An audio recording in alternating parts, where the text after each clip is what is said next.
you don't like abortion, don't have one. The only thing that can be said to be objective truth is that there is no objective truth. It does come out in one piece. It comes out in one piece. I would argue that we certainly are not all created equal. And now, here's Mark. Well, there's no room at the end, apparently, in the Democrat Party. We found that out last weekend, that there's no room at the end for a pro-life voter in the Democrat Party. You're listening to your radio activist Mark Harrington here on the Mark Harrington Show, and you can find out more by going to markharrington.org. And I'm also the president of Created Equal, the pro-life organization that travels to high school and college campuses all across America. So today we're going to be talking about that. We're going to be talking about how pro-life Democrats are a dinosaur. And if they exist, they need to flee the party. It's what it's come down to. So we're going to talk about that today on the program. About halfway through the program, I'm going to be talking about the abortion pill and the abortion pill reversal bills that are making their way across the country, have been introduced here in the state of Ohio. I'll be talking to Gabriel Vance, our Director of External Affairs, about that. So those are going to be the two topics for today. Pro-life Democrats as being dinosaurs and the abortion pill reversal controversy. So let's dive right in. If you're paying attention a little last week on Fox News Sunday, I think it was, Chris Wallace's program, there was a town hall. The town hall involving Pete Buttigieg, who's the mayor or former mayor, I guess. I don't even know. Is he current mayor? He's former mayor of South Bend, Indiana, and he's running for president. And Pete Buttigieg is in fourth place in Iowa, I believe, which is coming up. The Iowa caucus is coming up here on Monday. And so Pete Buttigieg is attracted a whole lot of attention and getting a lot of coverage nationally. And he made it onto Fox News. And so there was a portion of that interview or that town hall where a pro-life Democrat representing Democrats for Life asked Pete Buttigieg a question. Actually, it was a series of questions. And so we're going to go to that clip. This is Pete Buttigieg, mayor of South Bend, Indiana, running for president, answering the questions from a pro-life Democrat. Go ahead and play the clip. We have a question now from Kristen Day about abortion. Kristen. Well, I am a proud pro-life Democrat. So do you want the support of pro-life Democrats, pro-life Democratic voters? There are about 21 million of us. And if so, would you support more moderate platform language in the Democratic Party to ensure that the party of diversity and inclusion really does include everybody? Well, I respect where you're coming from, and I hope to earn your vote, but I'm not going to try to earn your vote by tricking you. I am pro-choice, and I believe that a woman ought to be able to make that decision. Here's what All right, you can stop it there. So here we go. Kristen Day, Democrats for Life, which is a thing, by the way, I guess, asks Pete Buttigieg if the party of inclusion, which she calls it, the party of diversity, would include or allow a pro-life Democrat, and is he willing to moderate the Democrat Party platform? And, of course, Pete Buttigieg basically says he's pro-choice, and he follows the platform. So it's interesting that the Democrat Party supposedly is the party of inclusion, but they're really not. They're the party of intolerance. There is no room at the end for a pro-life Democrat, and you're going to find out in these next clips as to whether that's true or not. And it's been true for a long time. It's just that the Democrats are now willing to come out and say it publicly. It's also interesting that when she said she was a pro-life Democrat, you could hear like the kind of hush in the crowd. But when he said he was pro-choice, they all erupted in applause. Obviously, a very Democrat audience that's there at the Fox News town hall. But additionally, and I think very interesting, is that obviously Pete Buttigieg is a male. Now he's gay, he's a homosexual. So he actually has two strikes against him, you would think, from the abortion advocates. First of all, abortion advocates say that men shouldn't have a say.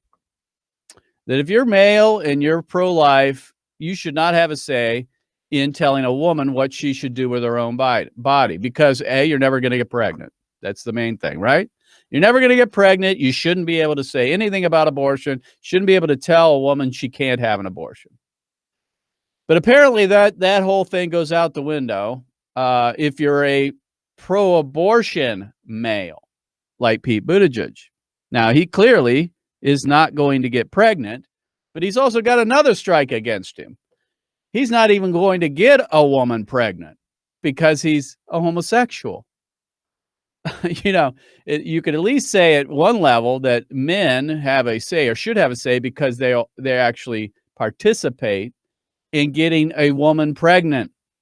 And that 50% of all the pregnancies are going to be male, and that without men, obviously women can't get pregnant. But Pete Buttigieg is a man who will never get pregnant, and he's also gay, who will never get a woman pregnant. So he's got two strikes, you would think, against him, but not in the Democrat Party because we overlook that. And of course, the issue is that arguments don't have gender; people do. So anyway, let's move on. Second clip here, Pete Buttigieg at the Fox News town hall. Go ahead. And the best that I can offer, and it may win your vote, and if not, I understand. The best I can offer is that if we can't agree on where to draw the line, the next best thing we can do is agree on who should draw the line. And in my view, it's the woman who's faced with that decision in her own life. All right, stop there. I mean, it's a nice line. It plays well. I'm sure he's focus group tested that. We should decide based on who draws the line, not where we draw the line. It plays well. By the way, have you noticed that Pete Buttigieg kind of has the Obama cadence to his speech, the way he talks, his hand motions, and so forth? He's adopted that from President Obama. I don't know if he's done that on purpose or not, but it's clearly he delivers like President Obama. And he's a slick politician. Don't get me wrong. I think he's very dangerous, by the way.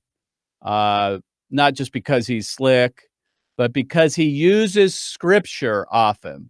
And he claims to be an evangelical Christian. And he uses scripture to shame evangelicals, conservatives, to basically cave into the abortion issue and other things. So I think he's very dangerous personally, but he says it's more important who decides and not where they decide.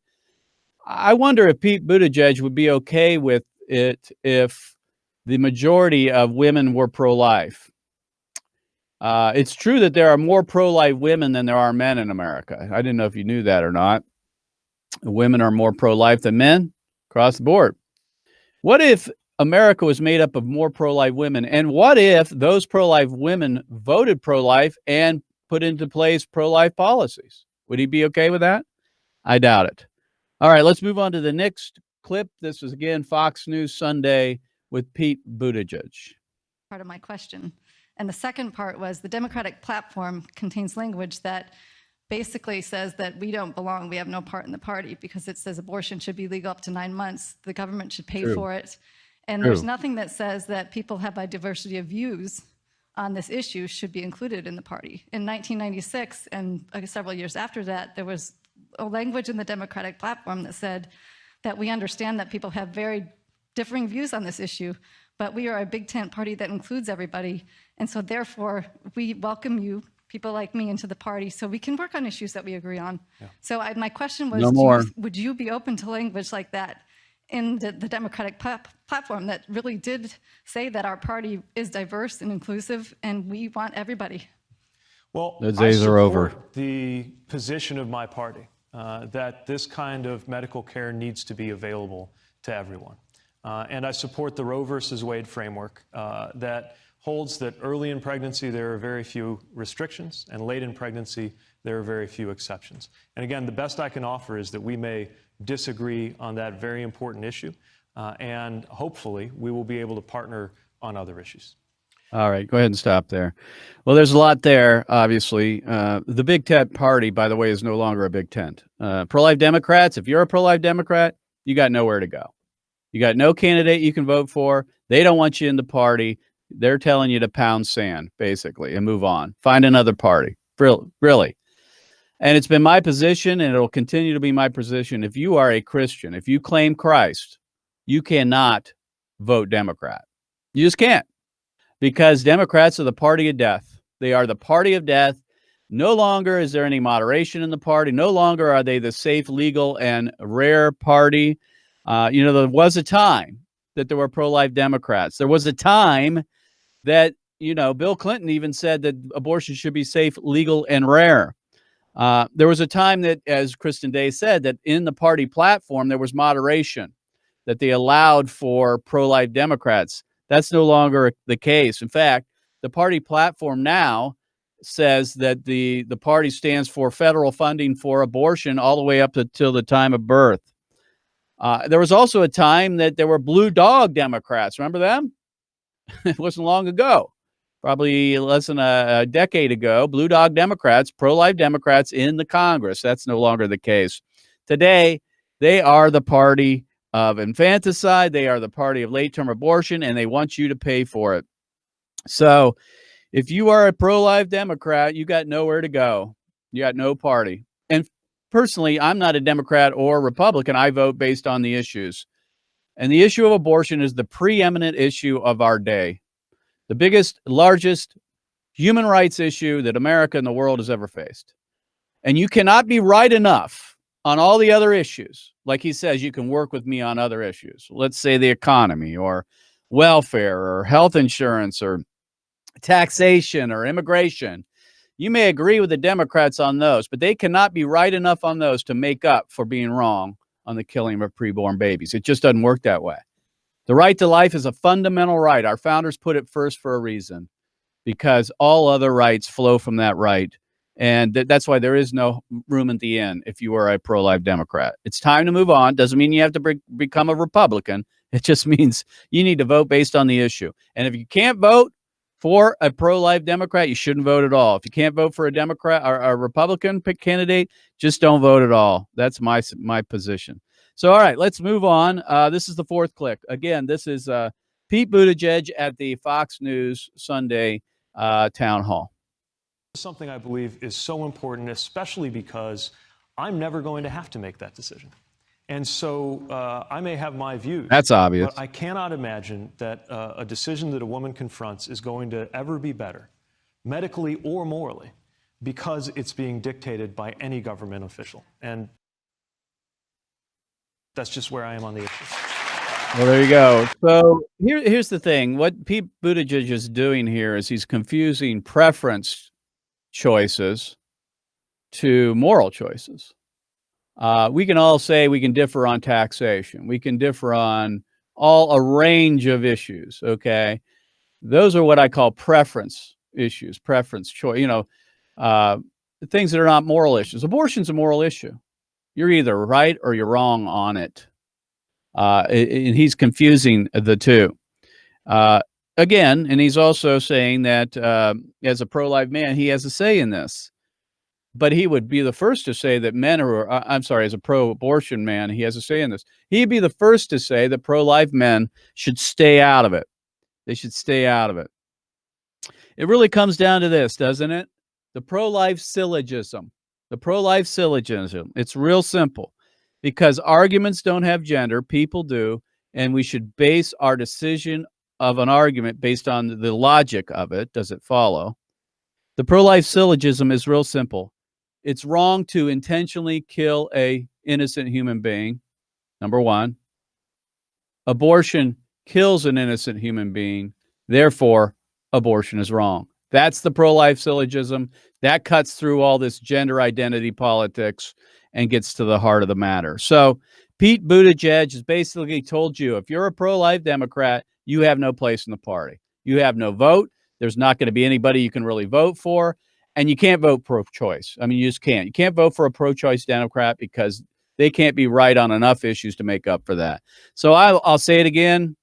If you're a pro-life Democrat and you claim Christ, there's no room at the end. You got to move on. You got to find another home, or you definitely cannot vote for a pro-life or a pro-choice Democrat. I probably keep saying pro-choice, but all right. So let's switch gears here. We're going to be talking now about this recent controversy regarding the abortion pill.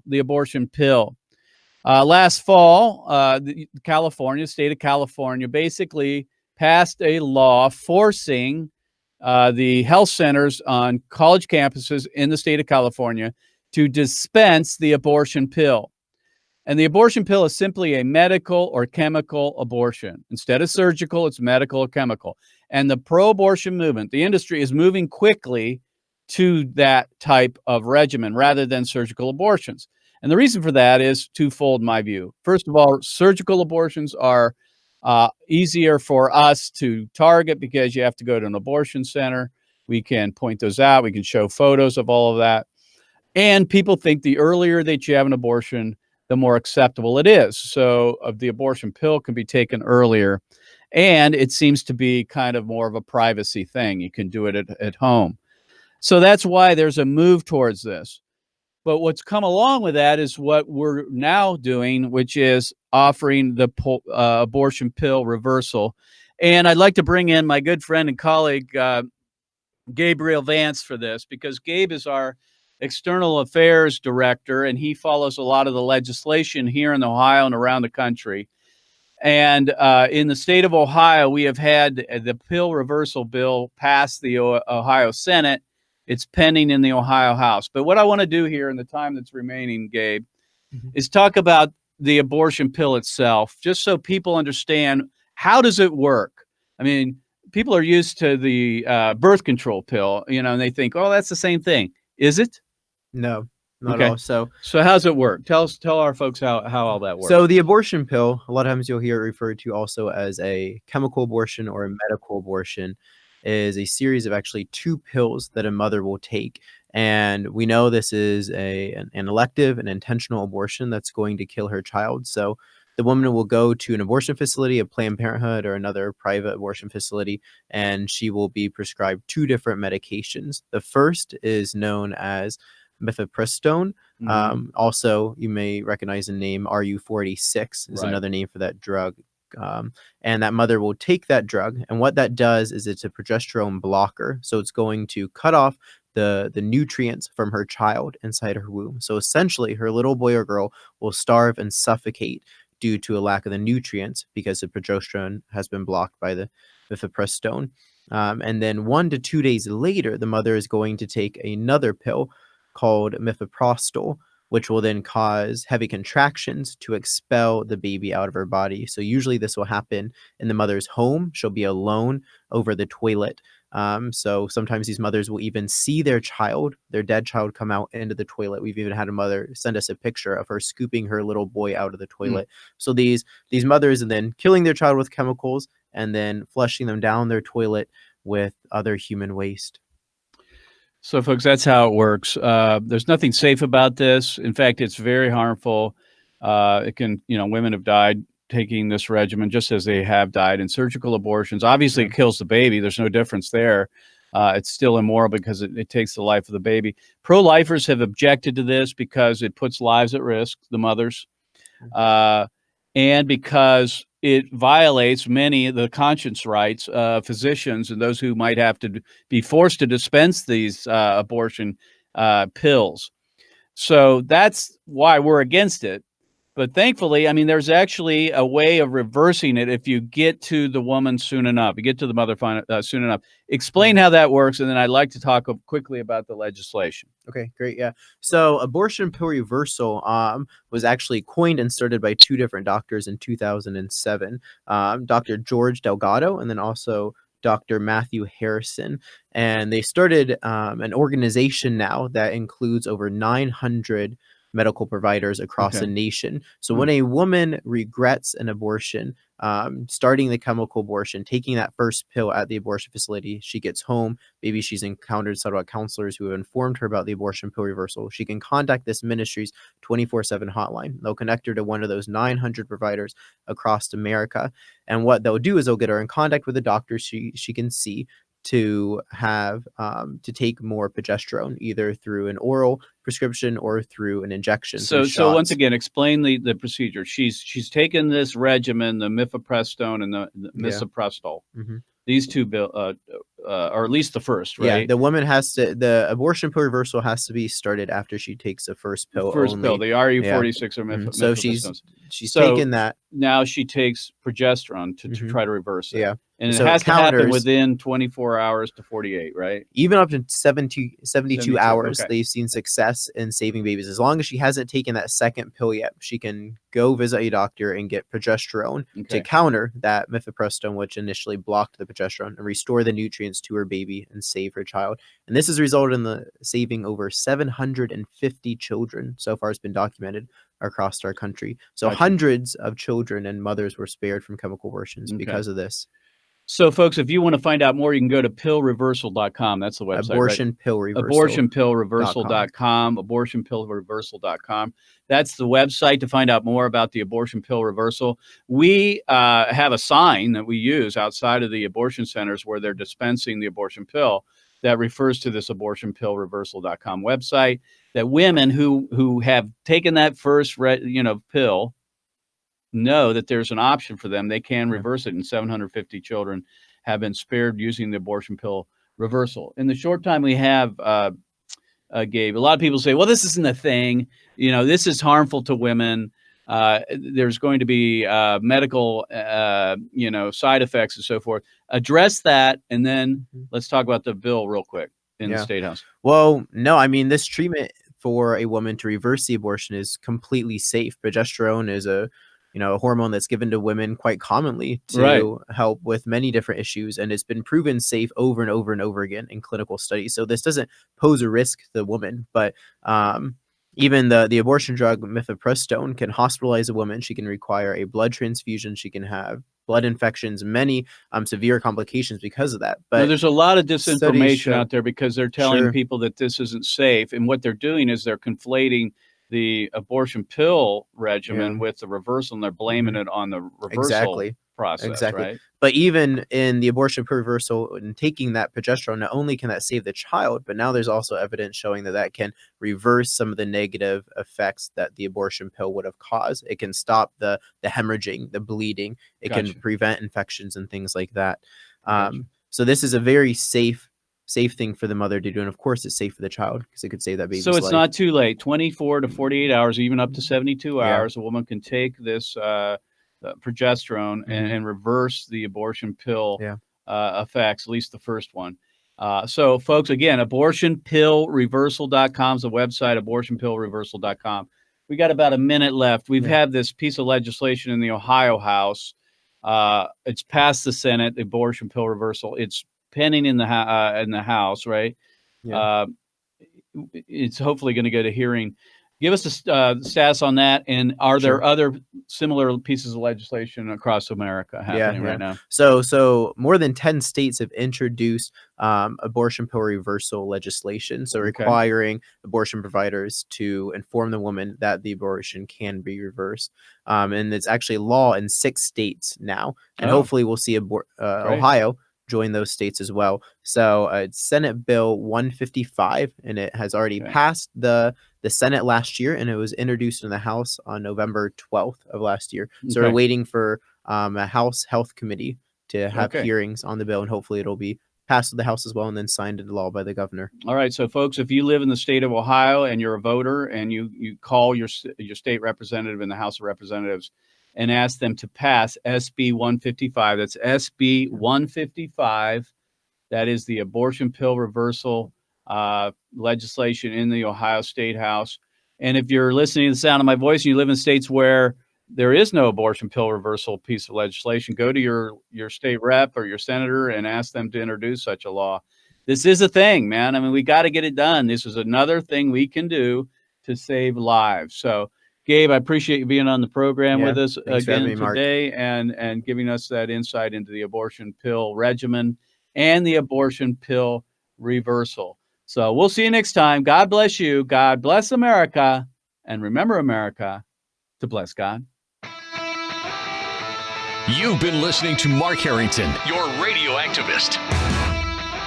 For more information on how to become a witness against the evil plague in America, call Created Equal at 614-269-7808, 614-269-7808, or go online to createdequal.net, createdequal.net. Be sure to tune to The Mark Harrington Show next time for your marching orders in the culture war.